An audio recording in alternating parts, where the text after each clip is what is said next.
Okay, folks, this is it. The last reading from Star Trek Academy Collision Course, Chapter 53.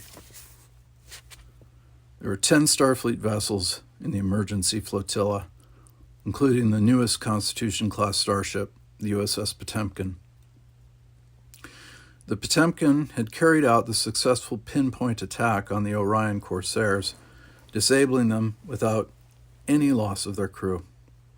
In the 5 hours it had taken the hobbled Enterprise to make her impulse power voyage to Neptune, those 10 other Starfleet ships had arrived at warp and secreted themselves among the planet's moons and rings.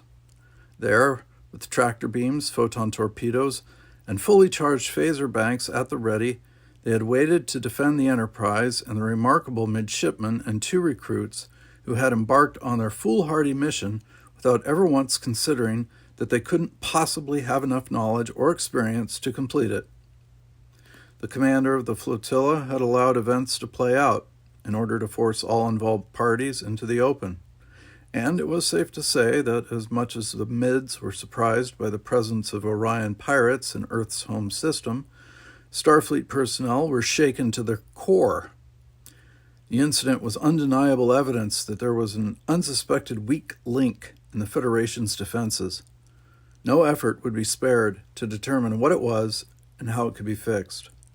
But for now, the immediate mission had been accomplished, and the flotilla's flagship, carrying the commander, led the others back to space dock, all 10 ships' combined tractor beams safely conveying the Enterprise and the 4 captured enemy vessels.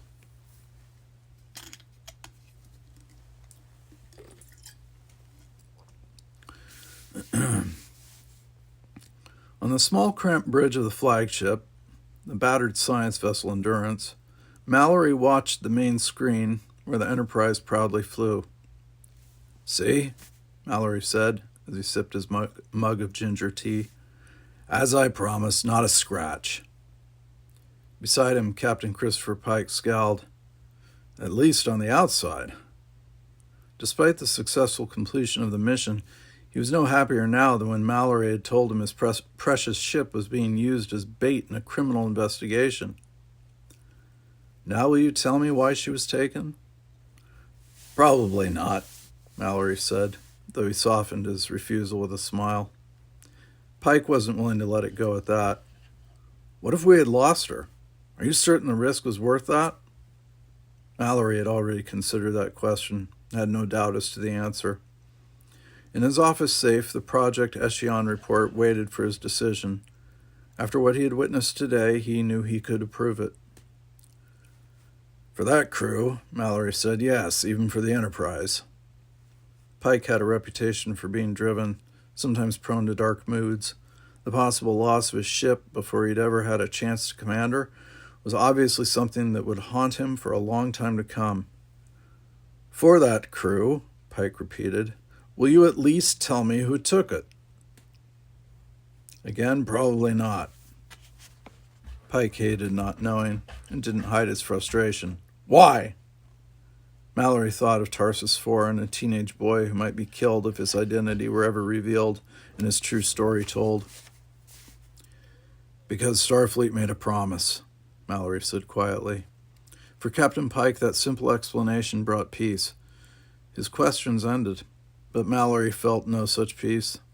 There was still a promise he had yet to keep, one he had made to a Master Chief Petty Officer, to find his lost boy and bring him back. Chapter 54. It was just a formality, they were told, but even with his newfound insight, Kirk was nervous, sitting in the corridor outside the courtroom in Starfleet headquarters, and he wasn't alone. Beside him in the row of old-fashioned oak chairs sat Spock and Midshipmen Finnegan, Naderi, and Delmar. The Mids were in dress uniforms with subdued metallic flashing. He and Spock were both in recruit whites. They hadn't been in Starfleet long enough to earn the privilege of owning a dress uniform. Kirk, much to his surprise, felt regret at the thought that day might not be in his future. Kirk and his impromptu crew had been told they faced no charges, that this hearing was just to establish the events that had led to the unauthorized removal of Starfleet equipment from a Starfleet facility. Deciphering the euphemistic phrasing had not been difficult for anyone involved. The topic of discussion would be the theft of a Starfleet starship. Everyone had turned up on time. Everyone waited, and nobody talked to anybody else. Finally, about an hour after the proceedings had begun, the main doors to the courtroom opened once again. 2 red-shirted security officers escorted Dala from the room. Her face had been scrubbed clean, and she was in a loose-fitting yellow jumpsuit labeled prisoner. Her hands were bound by induction cuffs. She did not look up as she was led away. The next out was Alyssa, and although she was in her civilian clothes, she had no escort, which Kirk hoped was a good sign. He went up to her at once. "Did it go okay?" he asked. Alyssa looked at him as if he was something on display in a museum. "All the charges have been dropped.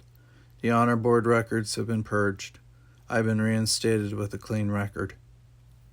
Kirk tried to understand the reason for her disinterested attitude. "That's fantastic. So why aren't you happy?" "Do you know how much faster all of this could have been dealt with? How much easier it would have been if we had just trusted the system?" "Isn't that how you got separated in the first place?" Kirk asked. "The system works, Jim, but you didn't let me give it a chance. Next time, I will." "No more next times," Alyssa said. Then she walked off down the corridor. She did not look back. Kirk returned to his chair beside Spock and sat down heavily. "Any of your Vulcan logic have anything useful to say about women?" Spock remained noncommittal. "I could not help overhearing her conversation. Tell me something I don't know." "Alyssa is right to distance herself from you." "Et tu, Stretch?" "Gesundheit," Spock said. Kirk grimaced. "Oh, we've really got to work on your sense of humor. I don't think I can take 2 more years of this." "2 more years of what?" Mallory asked. Kirk hadn't heard the man approach and instantly jumped to attention. Why? He didn't know. But there was something about Mallory that commanded respect, and as a Starfleet recruit, Kirk now had a way to express it. Spock stood beside him, equally attentive. "At ease, boys," Mallory said. "Your testimony won't be needed." Kirk exchanged a puzzled glance with Spock. Then they both looked down to Finnegan, Naderi, and Delmar. A court clerk had just finished speaking to them, and they walked off together. They didn't look back either. "That's it?" Kirk asked. "The records are sealed," Mallory said, "and the events you participated in are classified. So you are ordered not to discuss them with anyone except with express written permission of command." Spock inclined his head, giving his assent. Kirk thought about it for a moment, then decided he had no argument with it. "We're free to go?" he asked. Mallory did not reply for what seemed like a long time to Kirk. When he spoke, he did so in a serious manner. "Just so I'm certain you understand what's been going on, you do realize that you were forced into enlisting in Starfleet?" Kirk and Spock both nodded. "And you understand that it wasn't a fair sentence, wasn't even legal?" They nodded again. "So you're under no obligation to continue your service?" "I would prefer to continue," Spock said simply. As if he were watching himself in a dream, Kirk heard his voice say, "Yeah, me too." "Well, if that's the case and you really feel that way, I have another offer you might want to consider." Spock looked at Kirk, then faced Mallory again. "I believe I speak for both of us. We are all ears," he said with satisfaction. Kirk had positioned himself before one of the tall viewports in the 511 lounge on space deck. He stared out at the Enterprise, safely back in her berth. "I don't know if I feel comfortable with this," he said. Mallory was beside him, his eyes also fixed on the magnificent craft. "Why do you say that?" because I know what Alyssa went through to get in. The extra courses she took to get her marks up, the letters she got from her Federation Council rep, from her uncle in the service. She killed herself, took every interview, did everything she could to get in, and now you're just giving it to me? He shot a sideways glance at Mallory. It doesn't seem fair. I could point out, Mallory said, that each year there are approximately 85 slots available for special appointments. Most of them are for serving non-coms, but there are always a few people that we go out to get. Why can't you accept that you're one of those? It feels too easy. Mallory laughed. Well, I can promise you it won't be that. You're 2 weeks behind on prep courses already, so you'll have to make them up on your own time. You'll also have to take placement tests, and makeup classes will not be an option if you're deficient in any subject. By the time the first exams roll around, you'll be a walking stack of books, or you'll be gone. That I guarantee you. Kirk watched as the workers in environmental suits flew around the Enterprise with thruster packs. Sounds positively grim. I won't kid you, it is. So many thoughts raced through Kirk's mind that he gave up even trying to make sense of them. Mallory broke the silence. I have a question for you. Shoot, Kirk said. I watched the bridge recordings of what you did on the Enterprise. Kirk steeled himself not to overreact to criticism, knowing he must have done more than one thing wrong by the book. You spent 5 hours on the bridge before you got to Neptune. Another 20 minutes or so when you arrived.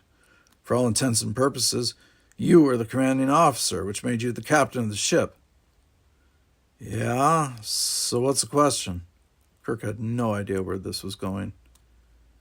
You never took the center chair, James. Why is that? Kirk didn't even have to think back to the journey. He knew exactly why he hadn't sat in the captain's chair. That's something you have to earn. Then accept my offer.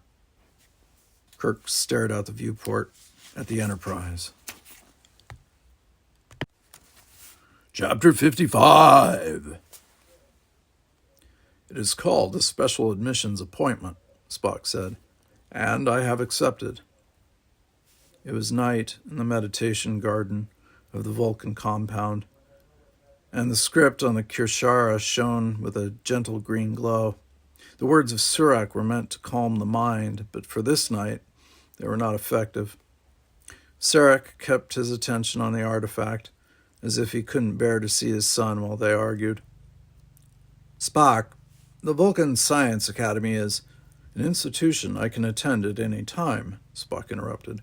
Once I graduate from Starfleet Academy, there is no end to the advanced courses and degrees I can study for. Study, yes, Sarek said, but how can you attend the Science Academy when you are serving on a starship 1,000 light years from home? There are many ways to serve, Father. On a starship, yes, but there are also star bases, research centers on dozens of worlds. Sarek was dismissive, a shocking breach of familial relations that ratcheted the tension in the garden even higher. It is illogical to delude yourself, he said. If you attend the Starfleet Academy, you will accept a posting to a ship. It is in your nature. Spock felt threatened, under attack. He pulled his dark cloak more tightly around him, as if donning armor. It is illogical of you to predict what I might or might not do 4 years from now. Sarek turned from the artifact, took a step toward his son, disregarding his preference for maintaining a non-confrontational distance. There is a proposal before a Starfleet Planning Committee suggesting that a starship should be commissioned for an all-Vulcan crew. Would that satisfy your need for excitement? I do not need excitement. Then why do you persist in this illogical dream that makes a mockery of everything your mother and I have planned for you? Father, what about my plans? You raise your voice to me? If it is the only way to ensure you hear me, yes. Spock walked around the narrow stone pyramid, his pacing suggesting he found it difficult to keep still. How can your plans include being surrounded by humans at the Academy for 4 years? They will ridicule you, distract you, erode your logic and your emotional control. But, Father, they do not. On board the Enterprise, the midshipmen I worked with did not treat me as a Vulcan or as an alien. I was accepted for what I could offer the crew and the mission, for what I could do. They accepted me without labels and without preconceptions. I was not Vulcan. I was not human. I was just Spock. And I wish to experience that again. What you are telling me is that you are turning your back not just on me, but on your heritage. My heritage is different from yours. Are you not Vulcan? I want to be Vulcan. I have tried to be Vulcan, but perhaps it is time that I look to the other half of my heritage. Spock, use your logic. If you are my son, then you are Vulcan. No other option is available. Then, Father, perhaps I am not your son. Spock left the garden.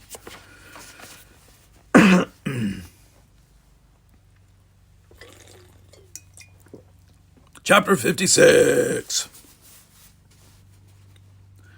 The door to the apartment flew open, and Kirk rushed in. Sam, he shouted, wake up! It was noon. He figured his brother had slept long enough. He ran to the bedroom door, pounding on it. You're not going to believe what happened. He listened. Nothing. He opened the door. Hey! The bed was empty. The built-in wall drawers were pulled out. Kirk checked them. Sam's clothes were gone. He stood in the bedroom doorway, bewildered. Then he saw the aquarium. Its gravel was dry. Sam! Kirk picked up the cylinder of fish food, could guess what was inside. He saw the block inhaler beside it, picked it up, shook it, heard sloshing. Why had his brother left it there? Well, Sam, Kirk said to the empty apartment, wherever you've gone, you're not going to believe it. He went back to the main door where he dropped his Starfleet duffel. He bent down and rummaged in it for his personal communicator. He had to tell someone, so he took a deep breath to steady himself, flipped open the communicator. Mom and Dad. He waited in silence for the call to go through. He heard the click of a connected circuit. Mom, Dad, it's Jim. You're not going to... He stopped then to let the recorded message play through to the end. A computer voice politely asked if he wished to leave a message for the Kirks.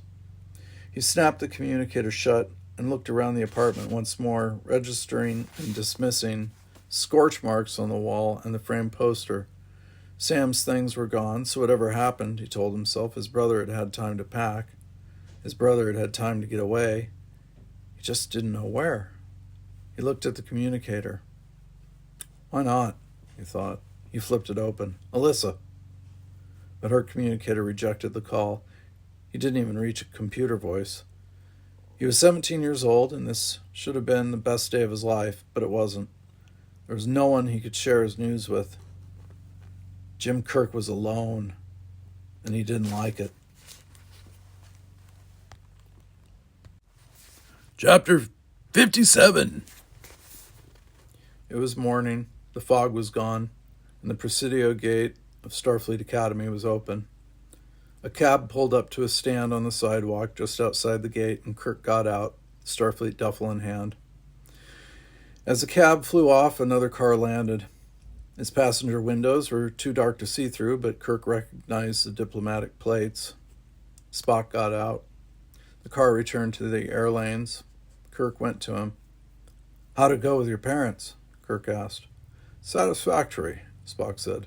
And your family? Really excited, Kirk smiled brightly. It's not a very Vulcan reaction, but it's good for humans. Yes, Spock agreed. Kirk looked up at the stone and metal of the gate. The scene was surreal to him. He still had a picture in his mind of what that gate had looked like 2 weeks ago, late at night, with the fog rolling through and a Starfleet staff car just sitting in the lot across the street waiting. The ironwork had been a barrier then, but now it signified an entrance. He decided to share this insight with Spock, but when he looked away from the gate, the Vulcan was already gone. He was walking along the Presidio road that led to the main buildings. "Hey, Stretch!" Kirk shouted. "Wait for me!" The Vulcan turned and dutifully waited as Kirk jogged up to him. "I just wanted to, wish you luck and everything. I don't think we'll be having any classes together, and I'm sure not going out for any sport you're going out for." "Thank you," Spock agreed. "Good luck to you as well." "Luck," Kirk said. "That's not very logical, is it?" "Not really," Spock said. "But when in Rome..." Kirk grinned.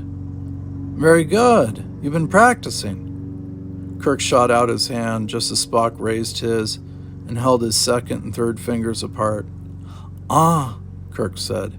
He guessed Spock was giving him some kind of Vulcan salute, so he raised his own hand and attempted to separate his fingers just as Spock reached out to shake. "We're never going to get this right," Kirk said. "Indeed." They resumed walking along the side of the road, and when they came to the main circuit path, they stopped. Kirk asked where Spock was headed. "I must report to the science advisor in Burke Hall. I'm heading over to pilot training in the Mayweather building." They stood in silence for a few moments, then Kirk shrugged. "I guess this is it then." "Most likely," Spock said. "Remember that night we met?"